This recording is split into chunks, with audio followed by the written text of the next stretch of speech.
Hi అండి. నేను మీ మోహిని. అందరూ ఎలా ఉన్నారు? ఈ రోజైతే నేరేడు పళ్ళతో ఒక మంచి హెల్త్ బెనిఫిట్ అయితే చెప్పడానికి మీ ముందుకొచ్చానండి.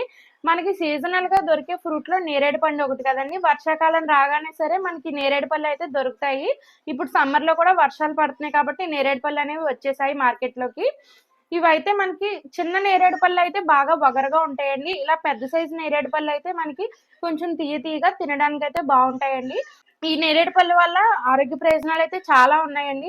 షుగర్ పేషెంట్స్ అయితే రోజుకి 2 నేరేడు పళ్ళు తీసుకోవడం వల్ల మీకు డయాబెటిస్ అనేది చాలా కంట్రోల్‌లో ఉంటుందండి. సీజనల్‌గా వచ్చే ఏ ఫ్రూట్‌ని కూడా మీరసలు మిస్ చేసుకోవద్దు. మనకి తెలియకుండానే హెయిర్ పార్టికల్స్ అనేవి ఒక్కొక్కసారి ఫుడ్‌లో మన లోపలికి వెళ్తూ ఉంటాయి కదా! అలాంటి ఫుడ్ పార్టికల్స్ కూడా మనకి ఎటువంటి డేంజర్ కూడా చేయకుండా ఈ నేరేడు పళ్ళు తినడం వల్ల చాలా అయితే బెనిఫిట్ జరుగుతుందండి మనకి. పిల్లలకి కూడా డైలీ ఒక నేరేడు పండు తినేలాగా అలవాటు చేయండి. మరిన్ని ఇన్ఫర్మేటివ్ వీడియోస్ కోసం నా ఛానల్ని అయితే సబ్స్క్రైబ్ చేసుకోండి. అండ్ వీడియో కనుక మీకు నచ్చినట్లయితే ఒక లైక్ ఇవ్వండి.